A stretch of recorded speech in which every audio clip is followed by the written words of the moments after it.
श्याम ज्योति अखंड झूठी है, क्योंकि हम सबको पता है कि हमारे बाबा के पिता का नाम घटोत्कच है, सबको मालूम है ना, घटोत्कच के बेटे हैं। लेकिन श्याम अखंड ज्योति में पूरी महिमा बाबा को भीम का बेटा बताया है, यही से गलत होगी। देख लीजिए आप श्याम अखंड ज्योति, आज श्याम अखंड ज्योति के पाठ फाटकों में कहीं पूरे हिंदुस्तान में कहीं नहीं होते, हमने बंद करवा दिए। क्यों? कि एक बात बताओ, जब बाबा के पिता का ही गुणगान नहीं होगा तो बाबा प्रसन्न होगा क्या? आज श्याम अखंड ज्योति के पाठ नहीं होते हैं, क्योंकि झूठ ज्यादा दिन नहीं चलता। क्योंकि स्कंद पुराण में बाबा की पूरी हिस्ट्री लिखी हुई है 218 नंबर पेज से 235 नंबर। तभी कहता हूँ कीर्तन में जाओ तो समझ के आओ। अब देखिए, ये मोर चढ़ी और कन्हैया मोर पंख क्यों लगाते हैं, कोई बताएगा मुझे? आपको ये भागवत वाले मालूम है क्या बताएंगे? बोले मोरनी आंसू पी करके गर्भ धारण करती है इसलिए पवित्र माना गया। गलत बात है। बोले राधा जी के छत के ऊपर मोर नाच रहा था, राधा जी ने कहा ए मोर एक पंख दे दे, मैं कन्हैया के सर पे लगाऊंगी, इसलिए तभी से। नहीं, शास्त्र की बात क्या है, सुनोगे? 1 मिनट का समय लगेगा, सुनोगे?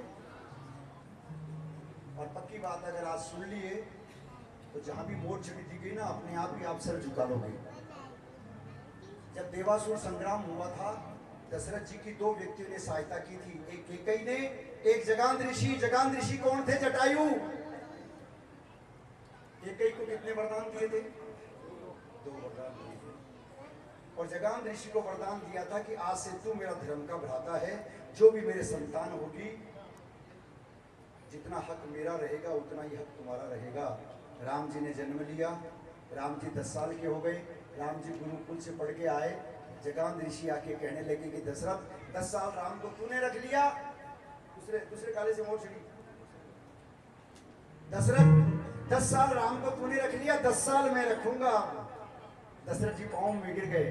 जगांध भैया, ये तुझे राम साधारण बालक दिख रहा है, लेकिन जो मेरे अंदर राम है ना, अगर तू ले गया तो मैं जिंदा ही मर जाऊंगा। तभी उसी दिन से एक लाइन लिखी गई, रघुकुल रीत सदा चली आई, प्राण जाए पर वचन न जाए। बोले ये गलत मत करो। नहीं भैया, मैं तुमको झूठ नहीं कहूंगा, लेकिन मैं तुमको आज एक वचन देता हूं कि जब तक जिंदा हूं तब तक राम मेरा और मेरे मरते ही राम। आपको मालूम है जब दशरथ जी मरे थे तो राम जी उनके पास नहीं थे, लेकिन जब जटायु मरे, क्योंकि जटायु कौन थे? जगांध ऋषि को एक सती ने श्राप दिया, वो जटायु हो गए थे, जटायु में श्राप लग गया था। और जब जटायु मरने लगे तो प्रभु श्री राम की गोदी में मरे थे। क्यों? जब तक जिंदा थे तब तक ही राम दशरथ जी के थे, मरते किसके हो गए? जटायु के। इधर रावण सीता को चुरा के ले गया, जंगल में राम और लक्ष्मण जंगल भटक रहे। हाय सीते, कौन बताए? सिर्फ एक ही व्यक्ति था जो जानता था कि सीता को रावण चुरा के ले गया, वो था जटायु। अब इधर जटायु पंख कटवा लिए, मरने को जा रहा।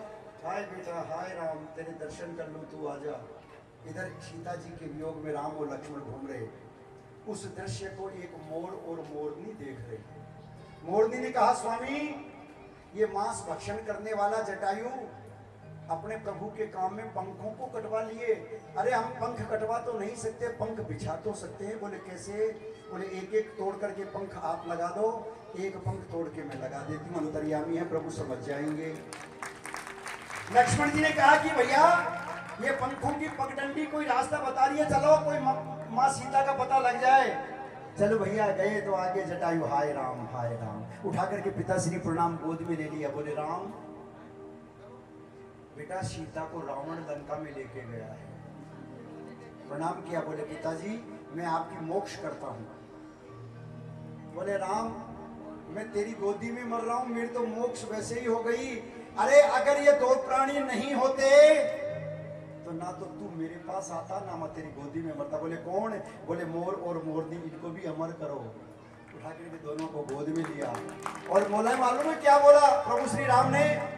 कि हे पक्षियों, आज अगर तुम नहीं होते तो मेरे पति के अंतिम दर्शन, मेरे पिता के अंतिम दर्शन नहीं होते। धन्य है तुमको, जाओ मैं तुमको अमर करता हूं। और आज दशरथ नंदन जटायु पुत्र एक वचन देता है कि अगर मैं त्रेता में राम बन के आया हूं तो तुमने मेरे पांव सबसे प्यारे पंख अगर मेरे पाँव में बिछाए हैं, जब द्वापर में कन्हैया बन के आऊंगा ना, तो इन्हीं पंखों को उठा उठा करके मेरे सर पे धारण करूंगा। बोलिए मोर मुकुट बंसी वाले